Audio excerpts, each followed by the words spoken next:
Avis vascular centre మన దేశంలోనే the best varicose vein hospital. Krishna గారు సపోర్ట్ చేశారని జయాంధ్ర ఉద్యమానికి ఆయన ఎన్టీఆర్ గారికి నచ్చలేదు. బట్ నేను అడుగుతుంది సార్, దేవుడు చేసిన అప్పుడు దేవుడు చేసిన మనుషులు చేద్దాం అనుకొని కథ హనుమంతరావు తయారు చేశారు. ఇద్దరు కలిసి ఆ ఫంక్షన్ రోజు, పన్నెండు కాపురం ఫంక్షన్ రోజు తయారు చేసాం. ఆయన చేస్తాను చేయట్లేదు అనే ఉద్దేశంతో ఇంకో పిక్చరు ఏదో ప్లాన్ చేసాం. ఓకే. బట్ ఆయన సడన్గా చేస్తానన్నారు. ఓకే. ఏమంటే సింగిల్ షెడ్యూల్లోనే చేసాం 45 డేస్లో సినిమా.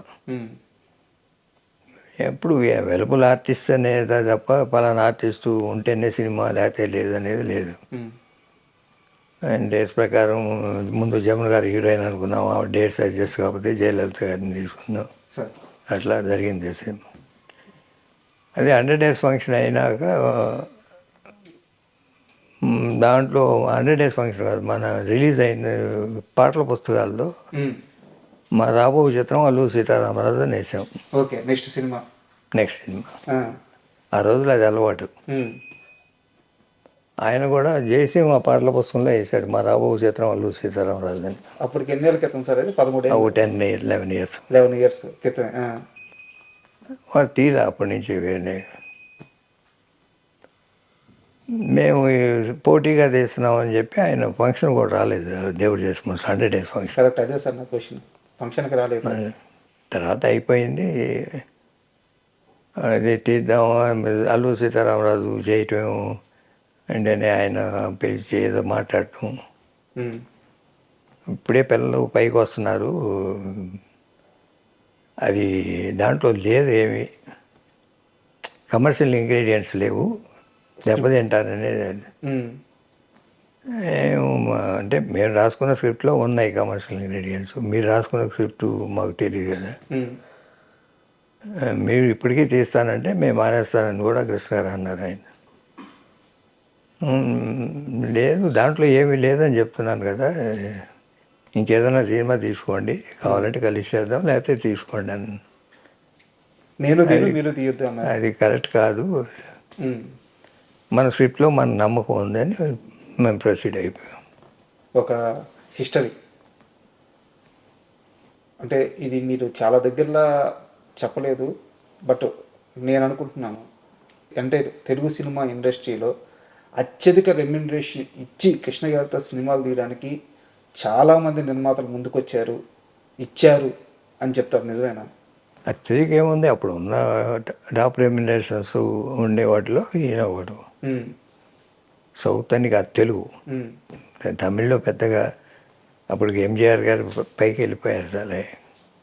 సార్ తెలుగులో ఉన్నంత వరకు టాప్ రెమ్యునరేషన్సే ఉన్నాయి. అప్పటికి కృష్ణ గారికి, సోమన్ బాబు గారికి, రామారావు గారికి, నాగేశ్వర గారికి ఆల్మోస్ట్ మొరాల్లెస్ ఒకటే ఉండేవి. అంతకుముందు సెకండ్ గ్రేడ్లో ఉండేవాళ్ళు ఈక్వల్. అల్లూరి సీతారామరాజు తర్వాత ఆల్మోస్ట్ నెంబర్ 1 ఇంకా. అవును. కానీ sir Alluri Sitaramaraju climax sir, ఆ డైలాగ్స్, కృష్ణ గారు చెప్పిన తీరు, ఆయనే డైరెక్షన్, అంటే ఈ తరం పిల్లలకి, రాబోయే తరం పిల్లలకి అసలు అల్లూరి సీతారామరాజు గురించి తెలియాలంటే ఆ సినిమా ఒక నిఘంటు అయిపోయింది. మీరు కానీ ఆ రోజు సాహసం చేసి అల్లూరి సీతారామరాజు సినిమా తీయకపోయి ఉంటే ఇప్పుడు చాలామంది పిల్లలకి ఇంత గొప్పగా అయితే తెలిసేది కాదు. మీరు కొట్టింది ఒక సక్సెస్ మాత్రమే కాదు, ఒక తరానికి ఒక వీరుడు గురించి గుర్తుండిపోయేలా చేశారు అన్ని తరాలకి. చరిత్రలో ఆయన క్యారెక్టర్ నిలిచిపోయింది కదా ఆ సినిమాతో. లేకపోతే అల్లూరి సీతారామరాజు అంటే జనానికి పెద్దగా అవును ఈ స్థాయిలో తెలిసేది. దానికి చాలామంది ఫ్రెండ్స్, బేవరం రాజులు వీళ్ళందరూ కలిసేటప్పుడు మాటల్లో అంటుంటారు, ఆయన సినిమా తీయకపోతే ఆయన చరిత్ర అక్కడితో ఆగిపోయేదేమో, తెలిసేది కాదు భావితరాలు. కానీ భావితరాలకు తెలియటానికి ఆ సినిమా ఉపయోగపడింది ఆయన చరిత్ర గురించి. సార్ కమర్షియల్గా ఎలా వర్కౌట్ అయింది సార్ సినిమా? కమర్షియల్గా పెద్ద హిట్ కదా, ఆ రోజున ఉన్న కమర్షియల్స్ అన్నిటినీ దాటి కలెక్ట్ చేసింది ఇండస్ట్రీ రికార్డు. సో అంత కష్టపడి, అంత ఇష్టపడి, అంత ముందుగా సినిమా తీశారు కదా సార్ అల్లూరి సీతారామరాజు.